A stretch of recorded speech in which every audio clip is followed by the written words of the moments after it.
The air was still and heavy with the weight of an uncertain dawn. In the dim light of early morning, before the first hints of sunrise brushed the horizon, a young messenger named Samuel stirred from his straw-filled cot. The small farmhouse where he had taken shelter for the night creaked softly as it settled in the cool pre-dawn air. Outside, the distant hum of insects and the occasional hoot of an owl were the only reminders that the world was awake at all. Samuel opened his eyes slowly, blinking against the darkness. His body ached from the long ride of the day before. Every mile spent dodging patrols, keeping to back trails, and delivering letters between Patriot commanders left its mark. But there was no time to linger. The war waited for no man, and his task today was as urgent as ever. Carry crucial orders across miles of rough, unpredictable countryside. He sat up quietly, careful not to disturb the sleeping farmer and his family who had kindly offered him shelter. They had given him bread, a corner by the hearth, and, most importantly, secrecy. If British sympathizers had found him there, it would have meant danger for them all. Samuel reached for his satchel, which never left his side. Even in sleep, his arm had curled protectively around it. The leather bag contained sealed letters marked with wax and stamped with the insignia of General Washington himself. Messages like these carried the weight of the revolution. A single delay could mean the difference between a victory or a disastrous ambush. Before standing, Samuel paused for a quiet moment. He rubbed his tired eyes, listening to the soft crackle of the hearth's dying embers. His thoughts drifted briefly to his family back in Massachusetts, his mother's warm smile, his younger sister's laughter. He missed them deeply, but this was his duty, his way to fight for their freedom. The first faint glow of dawn began to spill through the cracks of the shuttered windows. Samuel rose slowly, stretching his sore legs. His boots sat beside the cot, still coated in dried mud from yesterday's journey. As he tugged them on, he whispered to himself, almost as if reciting a prayer. One more day, one more message, for the cause, for freedom. Outside, the cold morning air waited. So too did the miles of forest trails, dusty roads, and lurking dangers that lay between him and his destination. Samuel tightened his coat, adjusted the satchel strap across his chest, and prepared to step out into the breaking dawn. Samuel moved toward the rough-hewn wooden table near the hearth, where he had carefully arranged his belongings the night before. His satchel sat there like a silent guardian, hoarding secrets worth more than gold.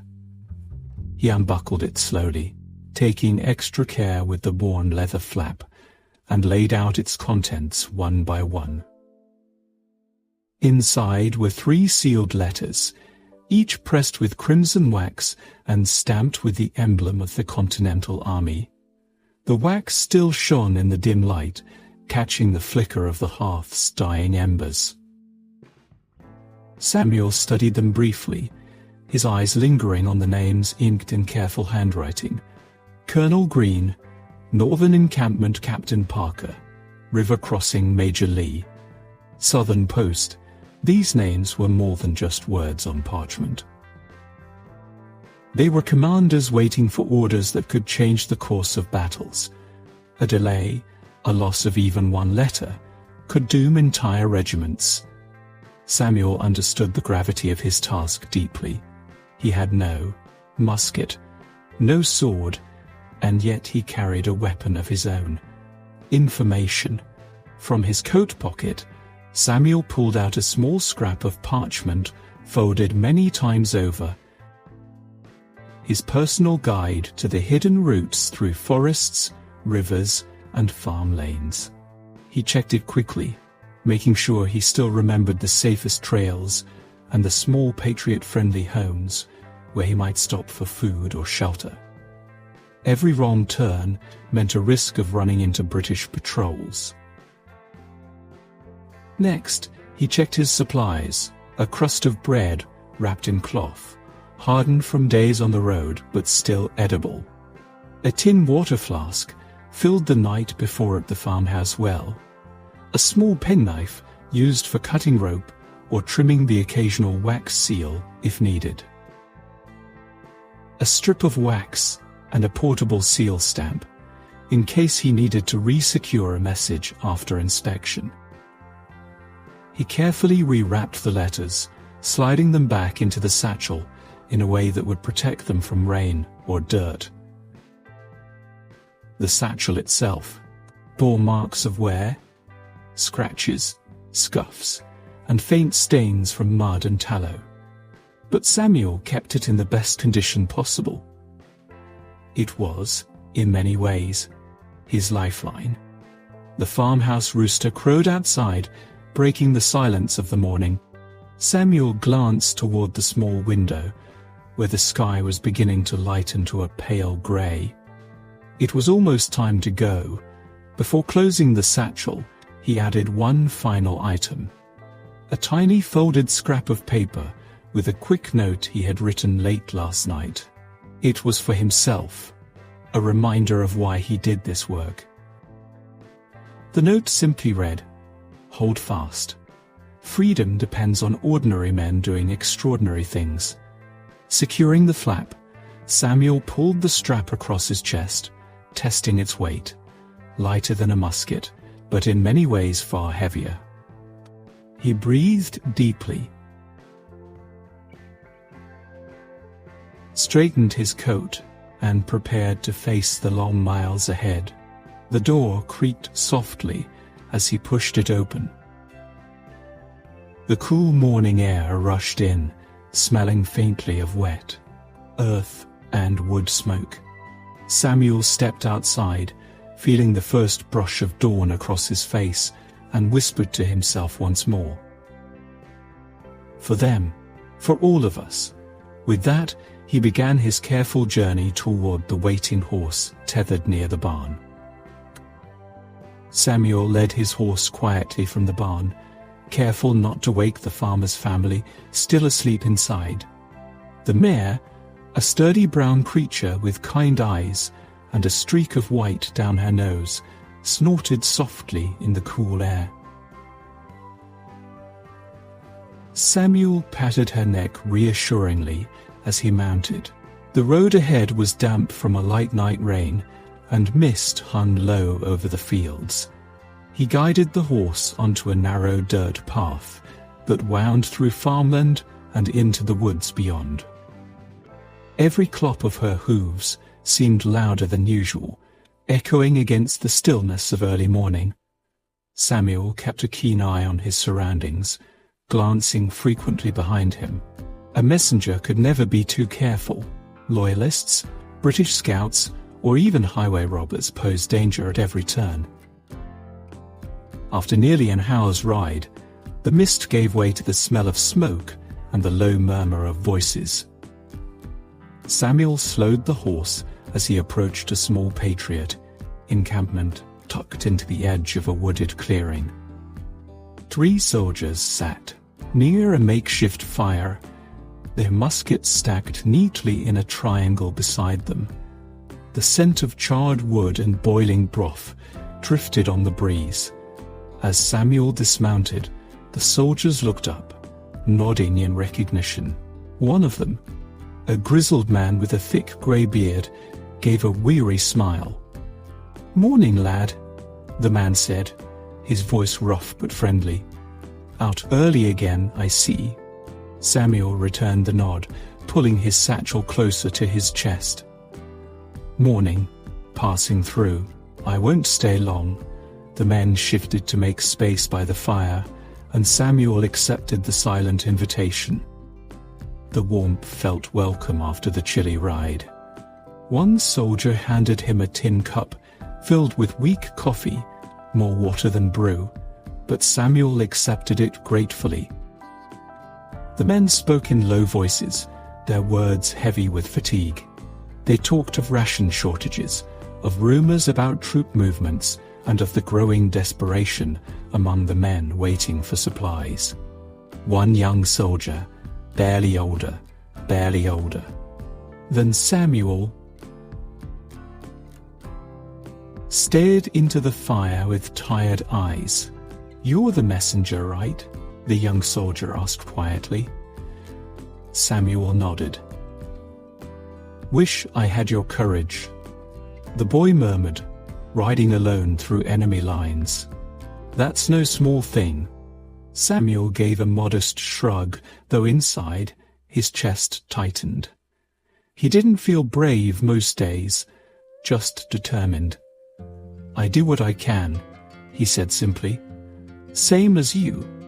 The older man by the fire let out a low chuckle. "Don't let him fool you, lad. These riders are the lifeblood of this whole cause. Without Yen, we'd all be fighting blind." Samuel sipped the weak coffee, letting the warmth settle in his hands. He didn't linger long. Time was precious. Finishing his drink, he stood, adjusted his satchel, and gave the soldiers a brief nod. "Keep the faith," Samuel said softly. "Every mile we ride, it's for all of us." The bearded man gave a firm nod. "Safe travels, messenger." "Godspeed," hoarse once more. The soldiers returned to their quiet breakfast as he rode off, the sound of hooves fading into the misty woods. The mist was beginning to lift as Samuel guided his horse back onto the narrow trail. The sun crept slowly above the horizon, washing the sky in pale gold and streaks of soft pink. Dew clung to the grass along the edges of the dirt path, sparkling faintly in the early light. The mare moved steadily beneath him. He knew these first miles of the day were crucial. His energy had to be preserved, and so did the horses. The journey ahead stretched for miles across farmland, forest paths, and winding roads where danger could appear without warning. He kept his eyes forward, but scanned the landscape carefully. Every tree, every distant figure on the road demanded his attention. In the war, even a simple traveller could be a British sympathiser or a scout. As they moved through open farmland, Samuel passed a few early risers. Farmers, already in the fields, bent low as they worked rows of young crops. Some looked up briefly at the sound of hooves, giving him polite nods or wary glances. They didn't ask questions. In these times, a young man with a satchel strapped firmly across his chest was often left alone. Samuel breathed deeply, letting the crisp morning air fill his lungs. He could smell damp earth, the faint sweetness of wildflowers along the roadside, and, every so often, the acrid bite of wood smoke from distant farmhouses. Despite the weight of his mission, there was something calming about these quiet stretches.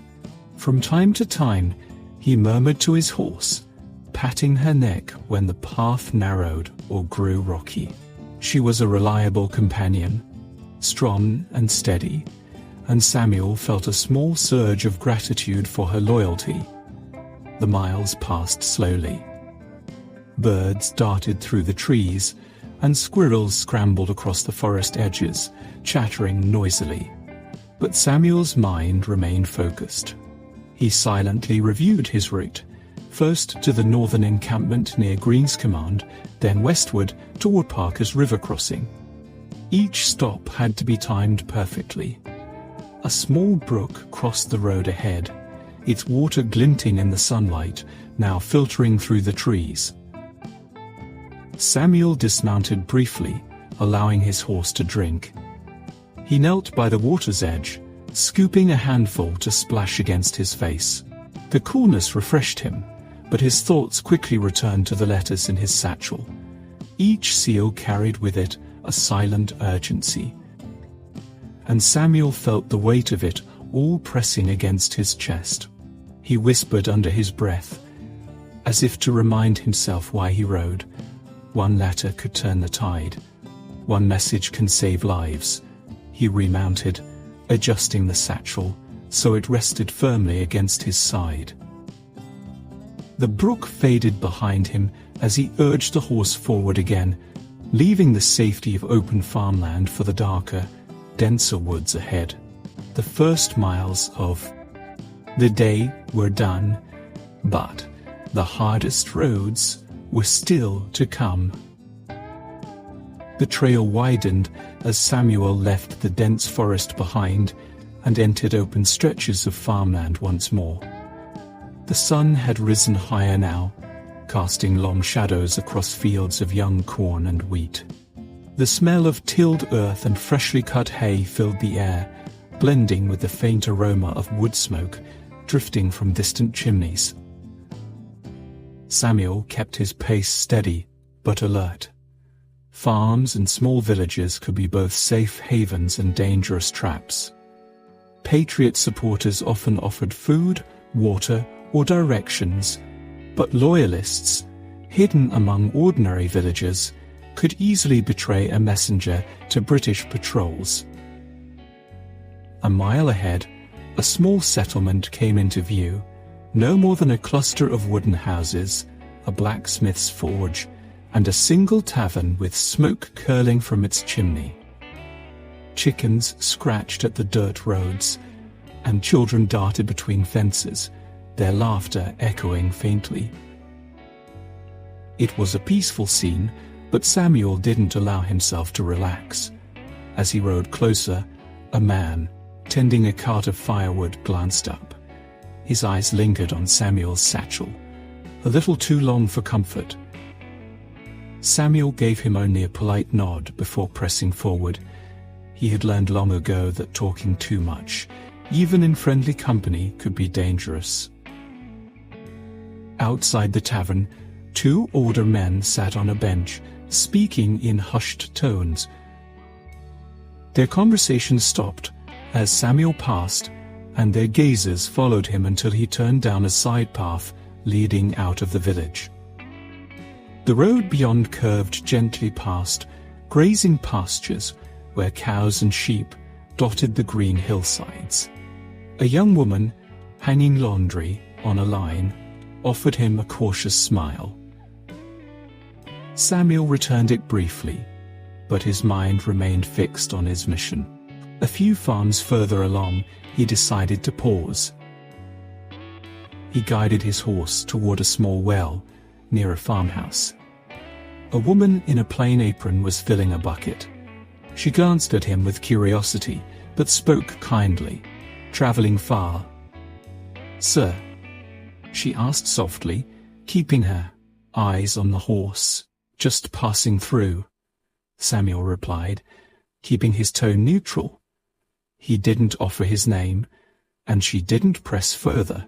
She handed him the well rope without another word. Samuel filled his flask, offered a quick word of thanks, and moved on. His satchel, resting securely across his chest, reminded him not to linger longer than necessary. As he left the farmlands behind, the road narrowed again, giving way to rougher terrain. Small cottages grew sparse, replaced by patches of untamed woodland and tall grass. The warmth of the sun grew stronger, and sweat began to gather at the back of Samuel's neck. But he ignored the discomfort, urging his horse forward. He could feel the weight of the sealed letters pressing against him, as if urging him onward. Every village he passed, every wary glance he received, was another reminder. One wrong word, one wrong stop, and the letters may never reach their destination. with the farmland now. Fading behind him, Samuel pushed deeper into the countryside, where danger waited unseen in the shadows of the woods. The open farmland faded behind Samuel as he rode into the dense embrace of the woods. Towering oaks and maples loomed overhead, their leaves forming a green canopy that filtered the midday sunlight into scattered golden patches on the forest floor. The air grew cooler, carrying the earthy scent of damp soil, moss, and fallen leaves. Samuel slowed his horse to a careful walk, the mare's hooves muffled by the soft ground. In these woods, sound traveled far, and every snapped twig could be a warning. He listened closely to the forest's natural rhythm. The chirping of birds, the rustle of squirrels darting across branches. Any sudden silence, any disturbance in that pattern, could mean danger. He had been warned that British patrols had been seen on these back roads recently. Some Loyalist farmers had taken to guiding them through hidden trails, hunting for Patriot riders like him. Samuel kept to lesser-known paths, weaving between narrow animal trails that cut through dense undergrowth. His worn trail map had scribbled marks showing where old hunting paths crossed creeks and avoided main roads. Every few minutes, Samuel dismounted to lead his horse by hand across tricky stretches. He brushed aside low-hanging branches, moving with deliberate care to leave as little trace as possible. The mare snorted softly once, and Samuel patted her neck gently, whispering, "Easy now, quiet girl." Then he froze. Up ahead, faint voices drifted through the trees. Samuel crouched low, pulling his horse behind a thick oak. His heart pounded as he strained to listen. The words were muffled, but the accents were sharp. British. Slowly, Samuel edged forward, just enough to glimpse through the branches. Two red-coated soldiers stood near a small clearing, examining wagon tracks in the dirt. One of them pointed toward the south, speaking in hushed tones. Samuel's mind raced. If they were scouting this area, other soldiers might not be far behind. He studied their position carefully. Turning back would risk running into another patrol, but going forward meant he had to pass dangerously close to them. He waited, crouched low, holding his breath as the soldiers shifted their attention to the tracks. One knelt to examine the ground, while the other scanned the surrounding woods. Samuel pressed himself tighter against the oak, praying the horse would stay silent. Minutes passed, though they felt like hours. Finally, the two soldiers moved off down the trail, following the wagon tracks deeper into the forest. When he finally stood, his hands trembled slightly, and he let out the breath he hadn't realized he was holding. He stroked the mare's neck, whispering, "Good girl," almost through. Leading the horse onto a narrow deer trail, Samuel moved in the opposite direction of the soldiers, careful to stay off the main road. His heart still raced, but he pushed forward. The letters in his satchel felt heavier now, almost as if they shared his urgency. Each mile was a reminder that discovery could mean capture, and capture could mean failure, not just for him, but for the entire mission. The woods thickened as he pressed on, but Samuel's determination only grew stronger. The sun dipped slightly, casting longer shadows between the trees. He knew he had survived one close call, but more dangers were sure to lie ahead before the day's end. The forest eventually thinned, giving way to a narrow dirt road winding between rolling hills. Samuel guided his horse carefully, staying close to the roadside brush whenever possible. The tension from his encounter with the British patrol still lingered in his chest, but he had no choice except to keep moving. The sun hung lower now, casting a golden hue over the countryside. The shadows grew longer, stretching like fingers across the dirt road. Samuel's pace quickened slightly. He wanted to reach the Patriot encampment before nightfall. Then, in the distance, he spotted movement. At first, it seemed harmless, just a lone figure walking beside a small cart. But as Samuel drew closer, his instincts stirred. The man's clothing looked simple enough, like that of a traveling merchant, yet something felt wrong. The cart was empty, and the man's eyes darted nervously up and down the road. Samuel slowed his horse, keeping one hand close to the strap of his satchel. He had learned long ago that danger didn't always wear a red coat. Loyalist sympathizers often worked quietly, capturing messengers for reward money. As he tried to pass, the man stepped into the center of the road, forcing Samuel to stop. "Evening, traveler," the man said with a forced smile. His eyes flicked toward Samuel's satchel. "Long way from home, aren't you?" Samuel kept his voice calm, his expression unreadable. "Just passing through." "Road still clear ahead?" The man shifted uneasily. "That depends. Some folks don't take kindly to strangers these days. Might be better if you stayed a while."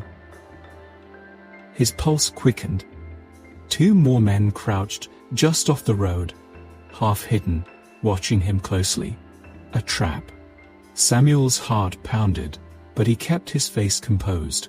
Slowly, he tightened his grip on the reins. "Well, I'd hate to trouble anyone. Best I keep moving." The man stepped closer, reaching slightly toward Samuel's horse. "Not so fast. Maybe you've got something worth sharing, eh? News travels quick around here, and folks pay well for it." Samuel's decision came in an instant. With a sharp tug on the reins, he kicked his heels against the mare's sides. "Higher," he shouted. The horse lunged forward, dirt flying as she surged past the man. Shouts erupted behind him. One of the hidden men scrambled from the brush, trying to grab at the reins, but Samuel leaned low against the horse's neck, urging her faster. The road blurred as the mare thundered forward, hooves pounding against the dirt. Samuel didn't dare look back, but he could hear angry voices fading behind him. A musket shot cracked through the air, splintering wood from a fence post nearby, but it missed him. He pressed the horse harder, weaving around a sharp bend in the road. Finally, after several tense minutes, the sounds of pursuit vanished. Samuel slowed only when he was certain no one followed. His breath came fast, his hands tight around the reins, but he allowed himself a shaky exhale. The satchel still pressed firmly against his chest.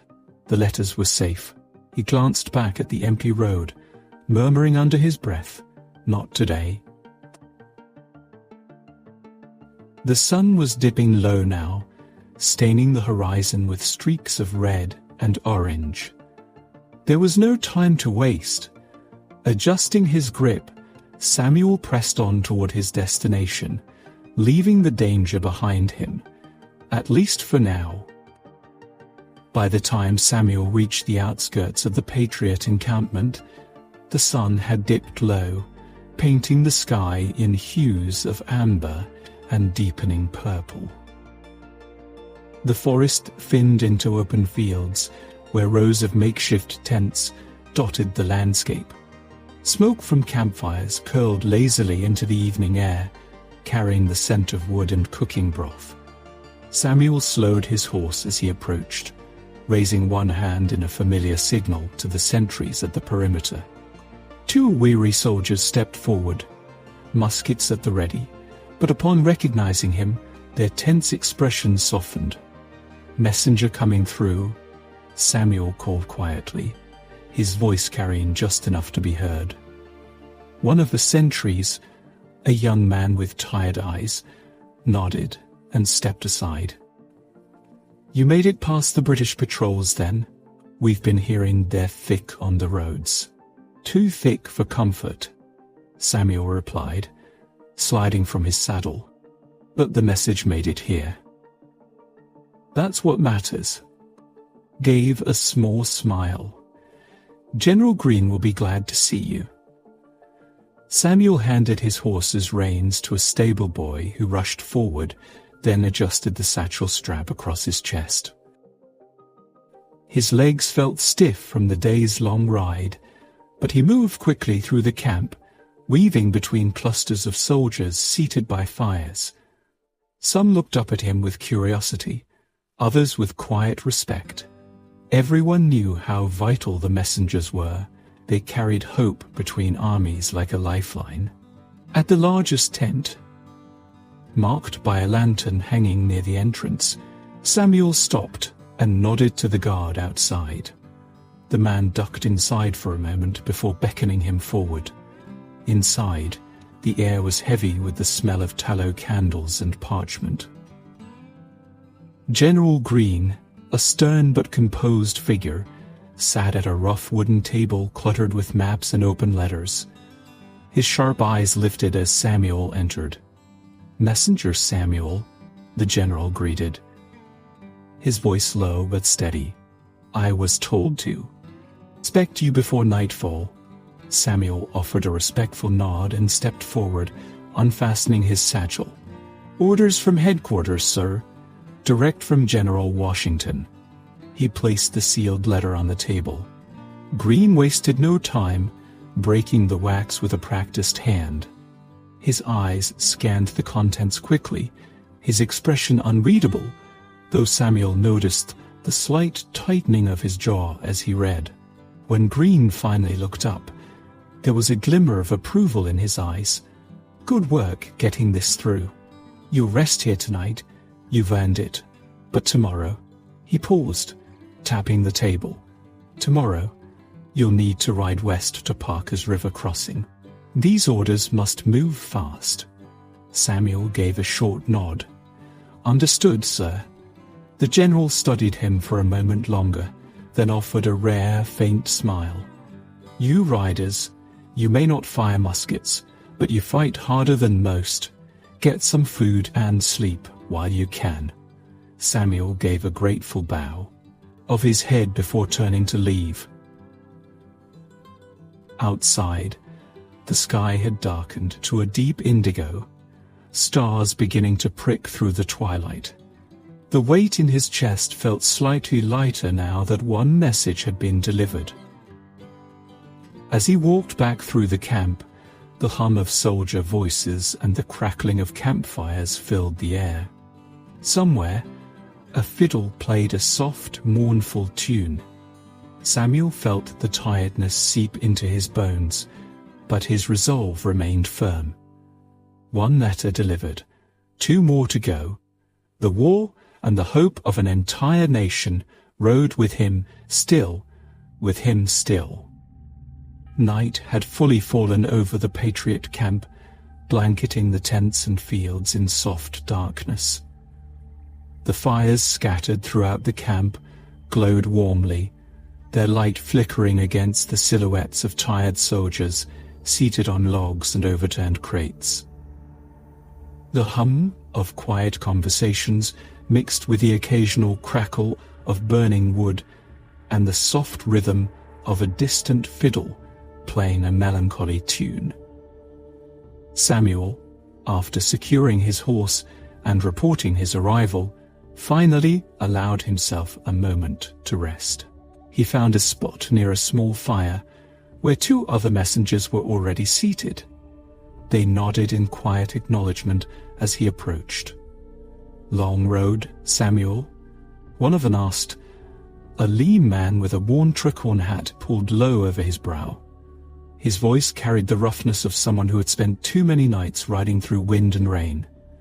Samuel lowered himself onto the ground, stretching his tired legs toward the warmth of the fire. Longer than I'd hoped, he admitted. British patrols everywhere. Had to take the back trails most of the way. The other messenger, a younger boy barely 18, let out a low whistle. Heard they've been setting traps along the main roads. Caught a rider last week up near Hartford. Poor fellow didn't stand a chance. The older man grunted. That's the way of it. Every mile we ride is a gamble. For a while, they sat in silence, staring into the fire. The flames danced in shades of orange and gold, throwing shadows across their weary faces. Samuel felt the tension in his shoulders ease slightly. There was a strange comfort in sitting with men who understood this life, the constant danger, the endless roads, and the quiet weight of carrying hope in a satchel. The younger boy broke the silence first. Ever think about what happens if the letters don't make it, if we fail? His voice carried the insecurity of youth, a question he likely feared to ask anyone else. Samuel looked into the fire, the flickering light reflecting in his eyes. I think about it every time I ride, he said softly, but that's why we can't fail. These messages, they aren't just orders, they're lives. Every letter delivered means someone's brother, father, or son might live to see tomorrow. The boy nodded slowly, his gaze fixed on the flames. The older messenger chuckled, though it was a tired, hollow sound. Spoken like someone who still believes in this fight. Samuel glanced at him. You don't? The man poked at the fire with a stick, sending up a shower of sparks. Oh, I believe. But belief doesn't make the roads any less dangerous. Still, he looked at Samuel with a faint smile. Still, you're right. Every letter matters. That's why we keep writing. A comfortable silence settled over them after that. The three messengers sat shoulder to shoulder, bound by the unspoken understanding that they were part of something larger than themselves. As the fire crackled, Samuel leaned back slightly, feeling the weight of the day pulling at his eyelids. But even as fatigue pressed in, his mind remained alert. Tomorrow would bring another journey, another road filled with danger. For now, though, he allowed himself this brief moment of peace, surrounded by those who knew exactly what it meant to risk everything for a folded piece of parchment sealed in wax. The camp had quieted now. Most of the soldiers had turned in for the night, retreating to their tents or curling up near the dying embers of fires. The distant fiddle had stopped, leaving only the soft crackle of wood and the occasional murmur of voices in the dark. Samuel sat apart from the others, his back resting against a wooden supply crate near the edge of the camp. The stars stretched overhead in a clear night sky, bright and countless, a silent reminder of the world beyond the wall. In his hands, he held a small scrap of parchment, creased and worn, saved from previous journeys. He carried it not for orders, not for the revolution, but for himself. Tonight, with one message delivered and two more waiting for tomorrow, he finally allowed himself this small private ritual. He dipped his pen into a tiny ink bottle, the movement careful and deliberate. The flickering lantern at his side cast soft light over the page as he began to write. Dearest Mother, and Anna. The words flowed slowly, his hand tired but steady. I hope this letter finds its way to you one day, though I cannot promise when. The roads are dangerous, and the nights grow colder, but I am safe for now. I think of home often. of our little kitchen, of the smell of bread baking, of Anna laughing as she chases the chickens through the yard. Those memories keep me warm when the nights are long. He paused, glancing up at the stars, his expression softening. Do not worry for me. Every ride I take, every letter I carry, is for you, for the hope that one day we will live free from fear, free from soldiers marching through our fields. I promise to come home when this is over. Until then, think of me when you see the first light of dawn, for that is when I think of you the most. He signed it simply. Your son, Samuel. When the last word dried, he folded the letter carefully and tucked it into the small inner pocket of his coat, close to his heart. Someday, when the war ended, he would place it in his mother's hands. The camp was nearly silent now. The fire near the center had burned low, leaving only glowing embers. Samuel leaned his head back against the crate, allowing himself to close his eyes for a moment. His body was exhausted, but his spirit remained firm. Tomorrow would bring another dawn, another long road, and more dangers waiting in the shadows. But tonight, beneath the vast starry sky, he allowed himself a rare feeling of peace. The last thing Samuel whispered before sleep claimed him was a quiet promise, almost lost to the soft night breeze, for you and for freedom. The messenger drifted into slumber, his satchel resting at his side, ready for the next ride that awaited him with the morning light